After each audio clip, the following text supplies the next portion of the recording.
Dans une architecture événementielle, on en a beaucoup parlé ce matin, l'un des challenges, c'est aussi de synchroniser les différentes sources de données. Et aujourd'hui, on a beaucoup parlé d'AWS, mais est-ce que l'un d'entre vous, par hasard, aurait déjà entendu parler de Google? Je pense.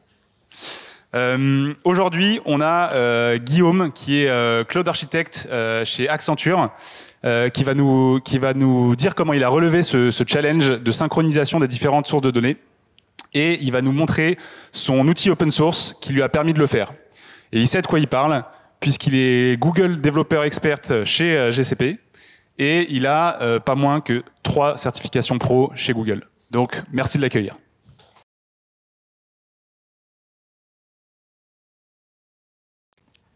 Alors je sais, c'est moi que vous attendez tous parce que AWS, on en a toutes les sauces, des slides noirs, tout ça. Enfin, voilà, c'est pas trop mon truc.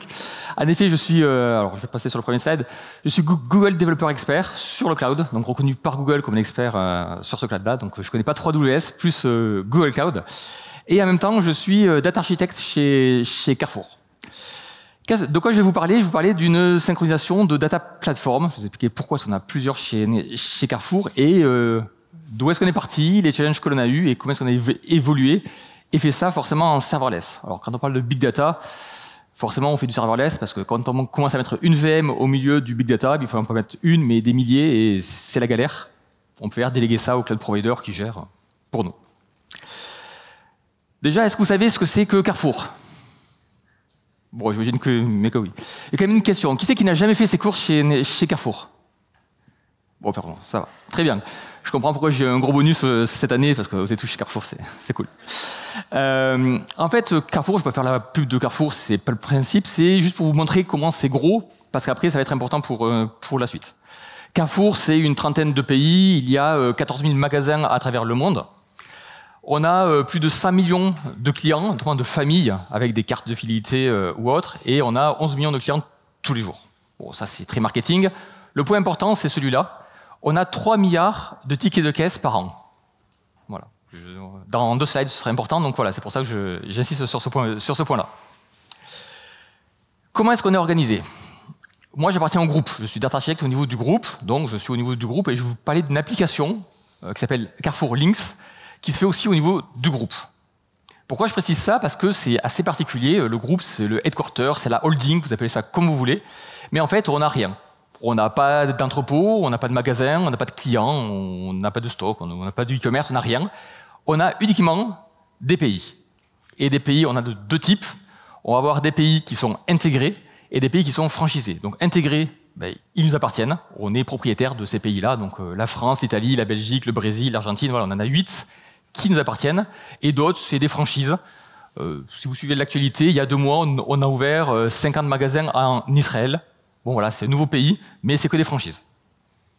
Et eux, par contre, ces pays, ils vont avoir les magasins, les clients, les caisses, les stocks et tout ce qui s'ensuit. Donc c'est eux qui vont fournir la donnée, parce que nous, au groupe, on n'a pas de données, on n'a que des pays. Et donc, il va falloir récupérer la donnée, donc se synchroniser avec eux. D'où le sujet. Carrefour Links, qu'est-ce que c'est? Ben, en fait, comme j'ai dit, on a des pays avec de la data et Links au milieu.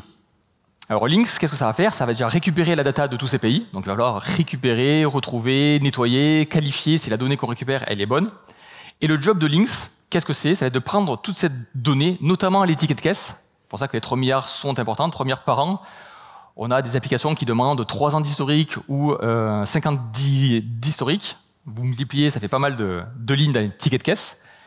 Mais dans chacun de ces tickets de caisse, on va extraire, agréger, calculer et exposer les produits qu'il y a à l'intérieur. Donc en fait, vous prenez tous les tickets de caisse, vous avez 5, 10, 20, 30 produits dans un ticket de caisse, vous les extrayez et vous les rassemblez par fournisseur. Ce qu'on appelle, nous, des CPGs, Consumer Packaged Goods. Bon, ça peut être des L'Oréal, Coca, Pepsi, enfin voilà, tout ce que vous connaissez, c'est ces fournisseurs-là. Et forcément, une canette de Coca que vous vendez en France, ça va pas avoir le même libellé que la canette de Coca que vous vendez au Brésil, en Argentine, en Italie. Donc il faut aussi un référentiel commun pour faire ça. Donc vous imaginez, on a des milliards de lignes, enfin des milliards de tickets de caisse à exploser en produits qu'il faut ensuite rassembler par CPGs. Et donc c'est pour ça que c'est un gros chantier. On a aujourd'hui 7 pétas de données stockées sur BigQuery, donc BigQuery qui est le data warehouse de Google Cloud, et quand on doit faire des rattrapages, des erreurs, des problèmes de données ou de format faits par un pays, on doit tout exécuter. Quand on exécute ce qu'on appelle un full refresh, ça fait 72 pétas de données qui sont traitées. Bon, un petit peu, quoi. Donc c'est pour ça. Quand on parle de big data, heureusement que c'est Google qui gère toutes les VM et pas nous, parce que c'est un petit peu compliqué. Donc l'histoire part d'ici de Lynx qui doit récupérer les données et ensuite les exposer. Alors, fonctionnement déjà, qu'est-ce qu'on doit faire? Il faut savoir que Carrefour est un pays une entreprise qui a plein de pays, et les pays sont fédérés. Alors, je vais surtout parler des pays intégrés, parce que les pays franchisés ils sont plus autonomes, et les pays intégrés, c'est les nôtres, donc on fait un petit peu ce qu'on veut avec notre IC.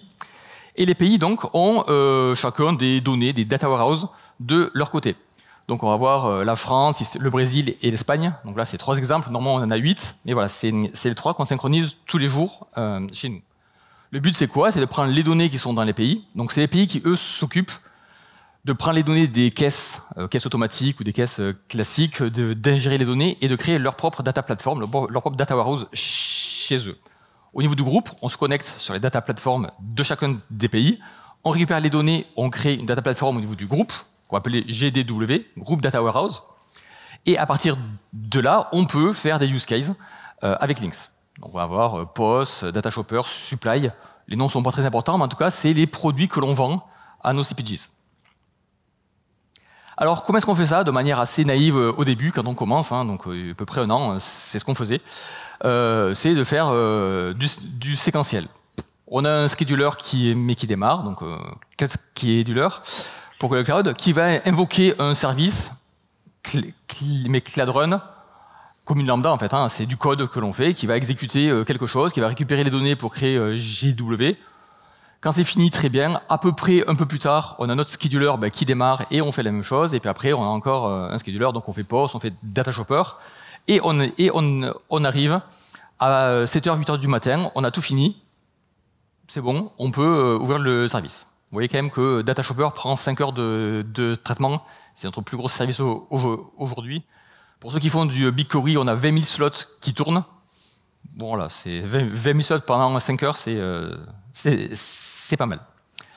Ça, c'est bien, sauf que c'est pas scalable. Parce que, bien sûr, on fait des choses, les CPGs nous demandent de plus en plus de choses, et on a besoin de leur fournir aussi notre état de stock. Donc, on va avoir un projet supply pour ça. Et là, le délai, ça rentre pas. La nuit, elle est pas assez longue, donc on est embêté. Donc, assez classiquement, qu'est-ce qu'on fait? On met des choses en parallèle. Parallèle, qu'est-ce que c'est? On va avoir, pareil, un scheduler avec un cloud run qui va être invoqué. Voilà, je n'ai pas mis le détail de l'implémentation, mais c'est un cloud workflow qui se lance, et le workflow va lancer en parallèle différentes activités de création de nos use cases. Donc là, on parallélise, rien de exceptionnel, mais en tout cas, ça nous permet de réduire le temps et d'arriver à 5 heures du matin plutôt que 7 heures comme précédemment. Et pour la partie GW, on fait la même chose. On va aussi paralléliser. Ah oui. Là, le pattern s'appelle du fan out, parce qu'on prend un événement et on le démultiplie. Donc voilà, c'est du fan out. L'autre pattern que l'on a, ça va être aussi pour JDW. J'ai masqué aussi les détails d'implémentation, mais là, je vous le donne. En fait, on n'a pas juste un script qui se lance. On va avoir des choses en parallèle, où on va copier en fait les données qui sont dans les pays et on va les copier dans notre data warehouse du groupe. Ça, pour le faire, donc déjà c'est un pattern fan out et fan in, parce qu'on va d'abord commencer en parallèle, et une fois que toutes les branches en parallèle sont finies, on va les converger dans un même data warehouse. Et en fait, ça c'est fait avec DBT. Donc DBT, assez simplement, si vous connaissez cet outil, c'est qu'en fait, ça va permettre de gérer des dépendances entre des requêtes, calculer un graphe de dépendance. Donc, au démarrage de DBT, DBT considère qu'on peut faire des copies en parallèle. Donc, automatiquement, il va lancer 7, 8, 15 requêtes en parallèle, faire la requête, et à la fin, attendre qu'elle se finisse pour finaliser le data mart, ou en tout cas la table de destination. Donc, DBT, rien à faire, ça fait ce pattern fan out et fan in automatiquement. Donc là, c'est pas mal, on a amélioré des choses, sauf que moi, en tant que data architecte, ça me plaît pas. Parce qu'au milieu, on perd du temps. On finit peut-être à 23 heures, et on va attendre 1 heure avant de lancer notre process après. Et ça, c'est dans le meilleur des cas. Imaginez, des fois, c'est un peu plus long, on a des lenteurs. BigQuery, des fois, a des lenteurs, ça peut arriver. Si du serverless, on ne gère pas les machines, donc forcément, des fois, ça peut être un peu plus lent. Et donc, ça peut finir à 1h du matin. Et là, 1h du matin, c'est un peu le drame. Parce qu'on va lancer des process qui consomment beaucoup de ressources, notamment avec Data Shopper, sur des données qui ne sont pas encore à jour. Donc là, on paye pour rien, puisqu'après, on va devoir arrêter Data Shopper et le relancer une fois que GDW sera à jour. Donc, ce mode un petit peu séquentiel, on se base sur des heures pour lancer des process, c'est pas ce qui nous plaît. Donc là, on est en train de modifier cette architecture, donc là, c'est ce qu'on fait actuellement, et on est en train de passer sur de l'événementiel. Ça, forcément, c'est assez à la mode, hein, on en parle depuis ce matin, donc ça, c'est bien. Donc, qu'est-ce que c'est un événement? Ça veut dire qu'on va commencer par faire quelque chose, on va commencer à faire la synchronisation avec GDW. Quand c'est fini, on va notifier la fin de l'exécution. Notification, OK, on envoie un message. On n'a pas du SQS, c'est du PubSub, mais c'est la même chose. On envoie un message dans un bus de message, et ce bus de message va invoquer quelque chose. Et là, on va invoquer quoi? On va invoquer un Cloud Run qui va ensuite dérouler les process que l'on avait précédemment. Et là, la magie d'histoire, si vous vous rappelez, au lieu d'avoir un scheduler qui invoque le Cloud Run, qui invoque nos use cases, ben là, on dégage le scheduler et c'est PubSub qui invoque directement le Cloud Run. Quasiment pas d'évolution et ça marche de manière plus concise. On finit plus tôt, 4h du matin, donc on a optimisé le temps de synchronisation et surtout, on s'est laissé du temps le matin pour rejouer des choses parce que des fois, ça marche pas, des fois on a des bugs, des fois on fait des évolutions qui ne marchent pas. Je pense qu'en tant que développeur, vous savez ce que c'est. Donc voilà, donc ça peut arriver. Donc ça, c'est pas mal. Sauf que c'est pas encore bien. Et ça, c'est ce qu'on est en train de travailler, en tout cas de penser pour la fin de l'année. Ce qui nous embête, c'est ça. C'est qu'on a toujours un scheduler qui se lance à 22h et qui dit maintenant, on commence. Ouais, mais est-ce que je suis sûr que mes données sont prêtes dans les pays? Je ne sais pas. C'est difficile à faire parce qu'en fait, on est fédéré, on a des pays qui sont plus avancés, moins avancés, des pays qui sont récents, des pays qui sont plus anciens, plus historiques. Vous imaginez que la France, c'est le pays historique qui sont le plus gros, avec le plus de budget, donc plus avancé que d'autres pays, bien que le Brésil commence à être assez important. Et en fait, chaque pays a son propre contexte. La France, typiquement, ils sont déjà en mode événementiel. Quand on paye en caisse, dans les 2-3 minutes, l'événement remonte et c'est ingéré dans nos systèmes. Donc en 2-3 minutes, on connaît le ticket de caisse qui est arrivé. Donc en quasiment temps réel, on a tous les tickets de caisse de tous les magasins de France. Donc ça, c'est nickel. Le Brésil, eux, ils mettent à jour leur data warehouse à 22h. Au Brésil. Donc 4h du matin en France. Donc là, déjà, forcément, on se synchronise. On a forcément des données à J-1, enfin J+1 pour le Brésil. Donc là, le Brésil, on est un petit peu embêté. L'Espagne, eux, c'est encore différent. Ils avaient un Cloudera sur leur on-prem. Ils ont pris leur Cloudera, on a dit il faut faire du GCP. Très bien. On prend le Cloudera, on le met sur Google. Bon, super. Mais on a toujours du Cloudera. Nous, ce qu'on veut, c'est du BigQuery. En fait, on va récupérer les données sur BigQuery. Donc, ce qu'ils font, c'est qu'ils font un extract de leur Cloudera, ils le chargent dans BigQuery et ils nous l'exposent. Là encore, c'est une procédure différente, c'est leur sauce. On extrait des données, on les ingère, il peut y avoir des lenteurs, des problèmes, des incidents ou autre. Donc en fait, comment est-ce qu'on fait avec ce contexte-là pour arriver à avoir des choses qui se synchronisent? Alors on a une option un petit peu autoritaire, qui est impossible. Mais bon, je vous la présente quand même. C'est une option qui a été mise sur la place, sur la table, qui est de dire, on fait un scheduler au niveau du groupe et on dit à tous les pays qui ont des bons soldats, hop là, je passe un peu trop vite, vous démarrez. C'est maintenant, mais c'est l'heure, c'est le moment. Vous faites vos mises à jour, comme ça, quand vos mises à jour elles sont finies, hop, nous on peut démarrer. Pas sûr que les pays acceptent. Les pays sont très autonomes, sont très indépendants. Leur imposer ça, on n'a même pas essayé, hein, parce qu'on connaît un petit peu nos homologues, donc ça, c'est pas la bonne solution. Mais on s'en rapproche. En fait, ce qu'on veut surtout faire, c'est un fan-in. Ça veut dire quoi? Ça veut dire qu'on veut que les pays fassent leur job dans leur coin, au moment où ils veulent, on s'en moque un petit peu, mais au moment où ils ont terminé, ils nous disent « Et c'est bon, on a fini ». Donc on a quelque chose, une boîte qui attend, on attend que tout le monde est fini, et quand tout le monde a fini, c'est bon, on peut passer à la suite. Forcément, si un pays qui jamais ne répond, il faut quand même qu'on ait un trigger qui soit déclenché en disant OK, là maintenant c'est l'heure la plus tardive avant de commencer la synchro sur GW, on force le trigger. Mais ça, comment on le fait? Comment on le fait sur GCP? Je sais pas. D'ailleurs, sur AWS, je ne sais pas s'il y a un service qui permet de faire ça, je suis curieux de le connaître. En tout cas, sur GCP, ça n'existe pas. Apparemment, sur Azure non plus. Sur GCP, ça n'existe pas. Alors, quand ça n'existe pas, ben, moi, je pose des questions à un ami ou à des amis. Donc, j'ai demandé à Google, Guillaume Laforge, par exemple, qui est ici, hein, ou Mété aussi, que vous avez vu, Mété Atamel, qui sont des développeurs d'Ocate, qui font du serverless et qui ont beaucoup travaillé sur la partie chorégraphie et orchestration des événements.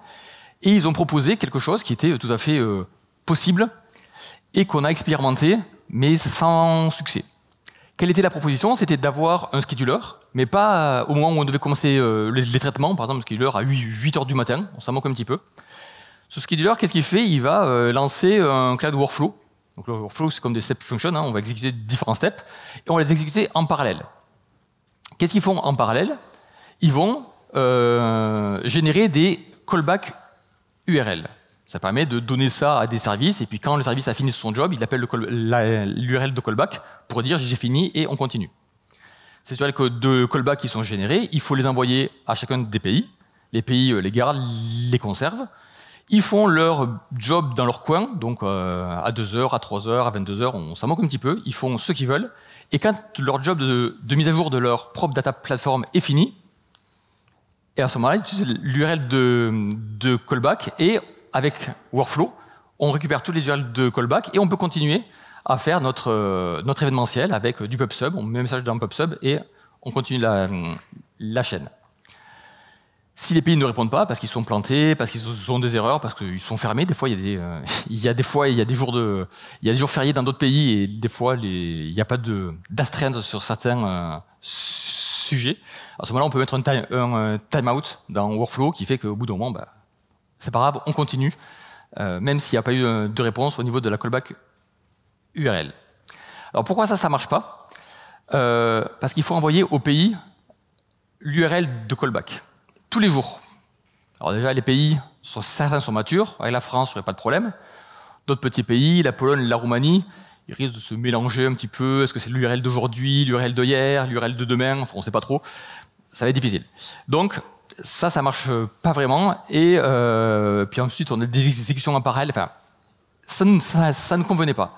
En plus de ça, on a un pattern assez classique, c'est du fan out et du fan in. Alors que nous, on cherche que du fan in. On ne cherche pas le côté fan out. Alors, comme on n'est pas de solution, j'ai décidé d'implémenter un outil open source que j'ai appelé EventSync, qui n'est pas forcément nouveau ou révolutionnaire dans son architecture, parce que je faisais déjà la même chose quand j'étais chez Veolia, il y a 4 ans. Mais à chaque fois, je codais la même chose à la main. Là, j'avais marre de coder toujours la même chose. Là, j'ai dit, tiens, je vais faire un petit package, un truc un peu bien. Il n'y a qu'une config à donner, et au moins, c'est beaucoup plus simple. Qu'est-ce que ça fait? Assez simple. On a 4 blocs. Le premier, c'est une config. Voilà, justement, c'est au lieu d'avoir à chaque fois à recoder les choses, on donne une config qui va configurer notamment des endpoints, on va appeler des event listeners, qui vont récupérer des events mais de l'extérieur. Quand on récupère les events, qu'est-ce qu'on fait? On les stocke. Okay, donc on les persiste. Et une fois qu'ils sont persistés, il faut voir si on a récupéré tous les events que l'on attendait dans notre configuration. Donc on a un event checker qui va prendre tout ce qui est dans la partie persistance, qui check toutes les règles, et si toutes les règles matchent, on envoie un message en disant hey, c'est bon, il y a toutes les règles, on peut continuer notre process. Et en entrée, je parlais d'un event listener, on a différentes sources qui peuvent nous envoyer donc, des messages en HTTP. Donc ça c'est assez simple, c'est du HTTP, on envoie ça. Niveau tech, qu'est-ce que j'ai utilisé pour implémenter ça? 3 services dans GCP, Cloud Run pour la partie runtime, donc voilà, ça peut être comme une lambda si on veut sur GCP, mais ouais, on va dire une lambda, je ne connais pas assez AWS, donc c'est pour ça. Pour le stockage, c'est du Firestore, donc voilà. Firestore, c'est une base de données documents, hein, donc c'est plutôt AWS, c'est plutôt du DynamoDB ici. Et ensuite, on va avoir du PubSub pour envoyer un message. Et c'est tout. Quelques features que je vais vous présenter sur cette application. Après, je vous montrerai comment ça s'intègre chez Carrefour, en tout cas ce qu'on veut intégrer pour la fin de l'année. Les features principales, déjà, c'est qu'on utilise des solutions de Google Cloud natives, notamment serverless. Donc voilà, mais Cloud Run, Firestore, PubSub, rien à installer, tout se manège automatiquement par Google, super simple. En plus de ça, on utilise aussi IAM pour sécuriser l'application, pour les entrées et les sorties, donc tout est sécurisé. Là aussi, pas besoin d'implémenter des choses assez particulières sur le produit. Autre chose, c'est configurable. Donc notamment les endpoints sont configurables. Donc la partie event listener, bon, on peut mettre, j'ai pas appuyé ici.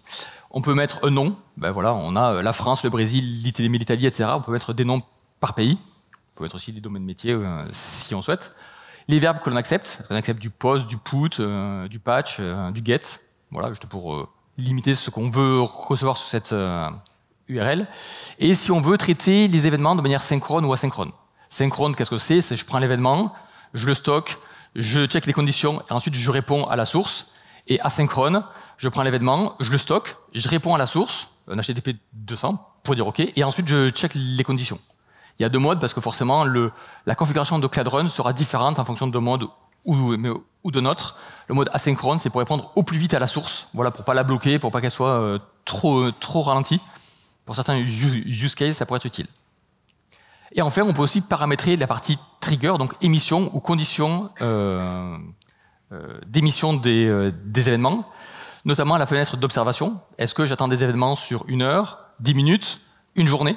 Typiquement, nous, on va être sur 24 heures, parce qu'on veut avoir l'événement que les pays sont mis à jour au bout de tous les jours.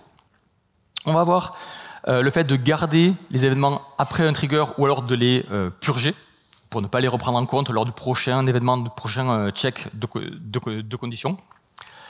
On va avoir besoin si on veut, d'avoir un minimum d'occurrences. Voilà, si on dit que la France a besoin de faire 10 messages de mise à jour pour dire que la France, elle est OK, ben voilà, on met 10 et puis on attend au moins 10 messages. Et enfin, l'événement qui est généré va contenir toutes les informations des événements sources. Donc, c'est-à-dire les headers et le body, ce qui permet en fait d'avoir des pays qui vont pas nous faire juste un événement « j'ai fini », mais nous faire un rapport d'exécution. Je me suis mis à jour, j'ai telle qualité, telle fraîcheur, il y a tel domaine que je n'ai pas pu mettre à jour. Est-ce que c'est le domaine des tickets de caisse, c'est le domaine des magasins?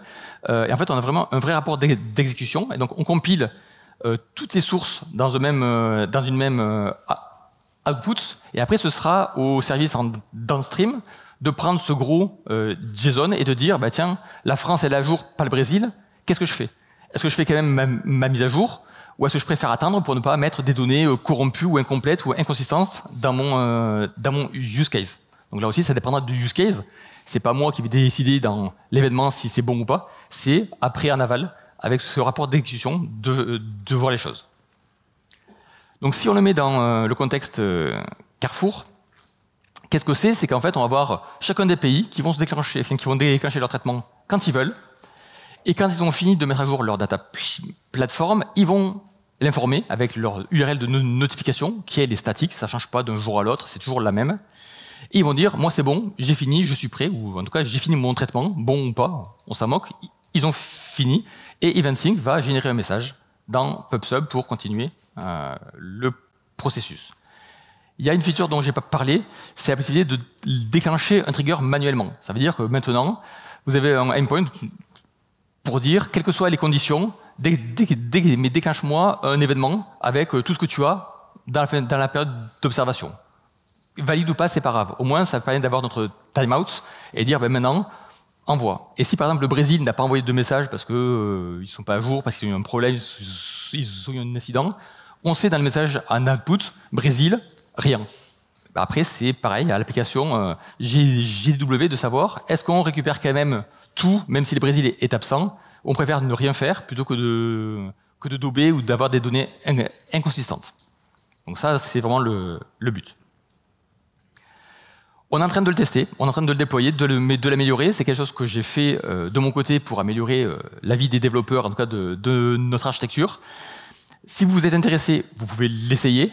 C'est écrit en Go, il doit y avoir entre 500 et 1000 lignes, c'est pas très gros. J'ai aussi fait un article sur Medium dessus, il y a une personne qui m'a posé la question, comment est-ce qu'on fait avec Azure?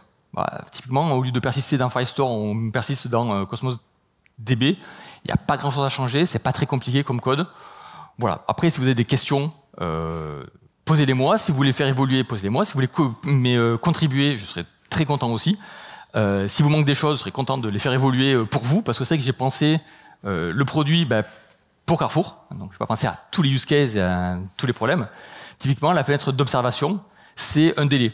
Les 24 dernières heures. Il n'y a pas 8 heures, 16 heures. Est-ce que c'est un problème ou pas? Je ne sais pas. Pour nous, c'est pas un problème. Peut-être que pour certains use cases, ça peut l'être. En tout cas, voilà, essayez-le, partagez-le.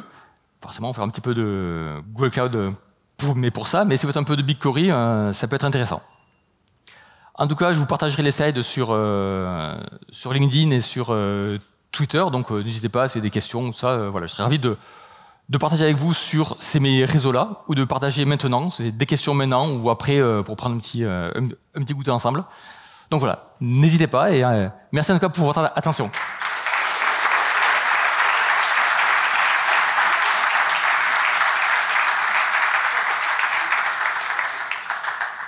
Merci beaucoup. Est-ce qu'il y a des questions à ce sujet?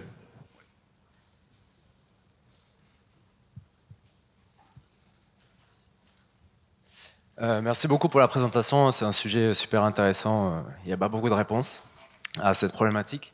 Je voulais savoir si tu avais eu des problèmes de performance ou des limites avec Firestore sur la façon de requêter. Par exemple, c'est assez limité la syntaxe. On ne peut pas chercher par regex ou ce genre de choses si tu veux des patterns avancés. Alors, mais tout à fait. Firestore, il faut l'utiliser avec en fonction de ce qu'on veut faire. Là, c'est super simple. C'est en fonction. Je vais récupérer pour chacun de mes endpoints, de mes noms, les derniers événements sur une période. C'est très simple. Et la requête est facile à faire. Par contre, Firestore, c'est très limité en termes de requêtage, comme tu dis. En général, quand on veut faire du document, vous pouvez partir sur des solutions comme Couchbase ou comme MongoDB, plutôt que Firestore. Là, ça fit mon problème, donc c'est très bien. C'est du serverless. Je paye à l'usage, et comme il y a assez peu d'événements, c'est pas trop problématique. Par contre, aussi dans le GitHub, si vous y allez, il y a une partie limite. Et typiquement, si vous avez un service qui envoie plusieurs requêtes à la seconde, en effet, c'est pas fait pour ça. C'est fait pour synchroniser des événements plutôt analytics, donc avoir 1 ou 2 événements par seconde ou par minute. Si vous allez trop vite, le temps d'écrire dans Firestore, de checker les conditions, s'il y a d'autres événements qui arrivent, ça va se mélanger, c'est pas forcément très très bon. Mais c'est documenté dans le GitHub.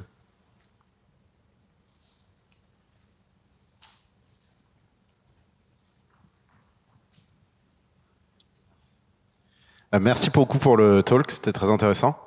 C'est quoi le cas d'usage de répondre après avoir checké de façon synchrone les règles qui décident si oui ou non tu dois émettre un événement en sortie? Parce que ça fait attendre du coup ton appelant. C'est un peu un pattern de webhook de ce que j'ai compris. Et du coup, il va y avoir une réponse différente en fonction de ce que tu vas checker au niveau des règles, ou ça va être pareil une 200, mais tu vas t'assurer d'avoir processé toutes tes règles avant de lui répondre? Ouais, non, en fait, il n'y a pas. Alors, la vraie différence, elle est plutôt au côté Cloud Run et puis pricing. En fait, ce qui se passe, c'est que si on fait les choses synchrones, on démarre la requête, on fait toutes nos opérations, dont le check des conditions, et quand on envoie la réponse, la facturation de Cloud Run s'arrête ici. Si on fonctionne en mode asynchrone, en fait, on a une option qui est d'enlever le CPU throttling, c'est un petit peu difficile à dire, donc d'enlever la limite du CPU. Ça veut dire que, normalement, quand on est hors d'un contexte d'exécution d'une requête, le CPU, on ne peut pas l'utiliser sur Cloud Run. Cette fonction permet de continuer à utiliser le CPU, donc on continue à le payer pendant les 15 minutes qui suivent la fin de la requête. Alors ça permet d'avoir quelques millisecondes, quelques secondes de faire le check de ces conditions, mais pendant 15 minutes, on va continuer à payer pour rien. Donc voilà. Donc en effet, on fait une réponse plus rapide, mais ça coûte plus cher. Donc voilà, c'est toujours une question de trade-off en fonction de ce qu'on veut faire. Salut, merci pour la présentation. J'ai une question simple. Est-ce que vous avez envisagé d'utiliser Apache Airflow plutôt que toute cette architecture à base d'événements? Ouais. Parce qu'en fait, Airflow rentre assez bien dans ton cas d'usage où tu schedules des tasks en fonction du résultat d'autres tâches upstream. Et, Ouais, voilà. mais tout à fait. Alors Airflow, on est en train de l'utiliser. D'ailleurs, il y a un service managé de Google qui s'appelle Composer, qui est du Airflow managé. D'ailleurs, on l'utilise. J'ai pas mis tous les détails. Là où j'ai mis le côté DBT, en fait, on a un Airflow en fait qui se lance. En fait, on a un pipeline qui se lance et c'est Airflow qui fait toutes les tâches DBT en parallèle. Tout le DAG de Airflow est généré à partir du graphe de dépendance de DBT. Enfin bref, on a tout un point qui est là. Je masque un petit peu ces détails-là, mais oui, on utilise Composer. Par contre, malgré tout, Composer, donc c'est bien quand on fait ce pattern un petit peu fan out et fan in. Par contre, attendre plusieurs événements différents pour continuer ou pour démarrer un pipeline avec Airflow, pareil, on ne sait pas le faire. Parce qu'il faut quand même avoir un DAG qui démarre, un DAG qui écoute des événements, et donc il faut bien le démarrer à un moment, il faut bien qu'il écoute quelque chose, il faut bien avoir des choses. Et voilà, donc ça marche pas. Par contre, s'il y a des experts sur AWS et qui me disent que ça existe, ce type de patternage sur AWS, je suis content de le savoir et de savoir que ça existe, mais voilà, je sais pas. Yeah, I'll take the next one. Yeah, so thank you for showing us the part of your GCP architecture. Very interesting indeed. So I had a quick question. You said you had quite a bit of a significant amount of data in BigQuery, right? And you explained how you process all that data. But I was hoping you could give us some insight on how do you get that data to BigQuery in the first place? I didn't catch you. How we? How do you get the data in BigQuery in the first place? Yeah. Okay. In fact, it's here. It's a problem. It's a the purpose of the country. The countries are in charge to interface their checkout system to gather the tickets and to sync and to store the tickets data in their data platform. Our job starts when all the data are in the data platform of the country. Why? Because each countries are their own tools, their own products. The checkout system are not the same. The supply system and barcode scanner are not the same. So it's very difficult in each country. So each country is responsible of their data. We only provided a generic data model, and the countries have to expose its views in BigQuery to expose their data in this generic data model to have a common view across all the countries. Une dernière question? Non. Merci beaucoup, Guillaume. Merci à vous.